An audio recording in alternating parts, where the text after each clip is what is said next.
ছোট পর্দার এক সময়ের প্রিয় মুখ মোজেজা আশরাফ মোনালিসা বাংলাদেশের এক সময়কার জনপ্রিয় মডেল, অভিনেত্রী ও নৃত্যশিল্পী। গালে টোলপড়া হাসি দিয়ে অনেক ভক্তের হৃদয়ে জায়গা করে নিয়েছিলেন তিনি। এক সময় বিজ্ঞাপন, নাটক নিয়েই খুব ব্যস্ত ছিলেন।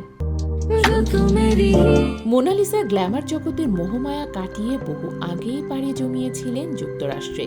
সেখানে অভিনয় বা মডেলিং নয়, বরং নিজেকে গড়ে তুলেছিলেন একজন পেশাদার রূপসজ্জা শিল্পী হিসেবে। এবার সেই কর্মজীবনেই এলো নতুন সুখবর। দীর্ঘ 12 বছরের অভিজ্ঞতার পর তিনি পদোন্নতি পেয়ে হয়েছেন ম্যানেজার। জানা গেছে, একটি আন্তর্জাতিক প্রসাধন সামগ্রী প্রস্তুতকারী প্রতিষ্ঠানে টানা 1 যুগ সিনিয়র মেকআপ আর্টিস্ট হিসেবে কাজ করেছেন মোনালিসা। সম্প্রতি প্রতিষ্ঠান পরিবর্তন করে একটি নতুন প্রসাধনী বিক্রয় প্রতিষ্ঠানে ব্যবস্থাপক বা ম্যানেজার পদে যোগ দিয়েছেন তিনি। গত শুক্রবার থেকেই শুরু হয়েছে তার ক্যারিয়ারের এই নতুন অধ্যায়। ফেসবুকে নিজের এই সাফল্যের খবর জানিয়ে উচ্ছ্বসিত মোনালিসা লেখেন, এই নতুন অধ্যায়ের জন্য আমি নিজেকে ভীষণভাবে ধন্য মনে করছি।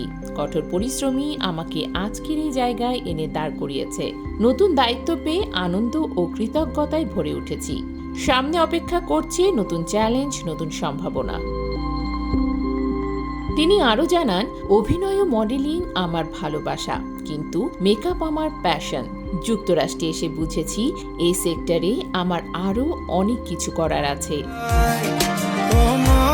শোবিজ বর্তমান 2012 সালের জুনে যুক্তরাষ্ট্র প্রবাসী ফাইয়াজ শরীফকে বিয়ে করে দেশ ছাড়েন মোনালিসা। পরবর্তীতে বিচ্ছেদ ঘটলেও তিনি প্রবাসী নিজের ক্যারিয়ার গড়ে তোলেন। গত বছর দেশে ফিরলেও কিছুদিন পর আবার যুক্তরাষ্ট্রে ফিরে যান। তবে শোবিজ থেকে পুরোপুরি বিচ্ছিন্ন হননি তিনি। মুক্তির অপেক্ষায় রয়েছে মোনালিসা অভিনীত স্বল্পদৈর্ঘ্য চলচ্চিত্র ট্র্যাপ। সঙ্গীত শিল্পী হৃদয় খান পরিচালিত। তবে শোবিজ থেকে পুরোপুরি বিচ্ছিন্ন হননি তিনি। মুক্তির অপেক্ষায় রয়েছে মোনালিসা অভিনীত স্বল্পদৈর্ঘ্য চলচ্চিত্র ট্র্যাপ। সঙ্গীত শিল্পী হৃদয় খান পরিচালিত ও অভিনীত এই চলচ্চিত্রের টিজার ইতোমধ্যেই প্রকাশ পেয়েছে। ব্যক্তিগত জীবনে চড়াই উচ্চাই পেরিয়ে মোনালিসা আজ নিজ কর্মক্ষেত্রে এক অনন্য সাফল্যের উদাহরণ।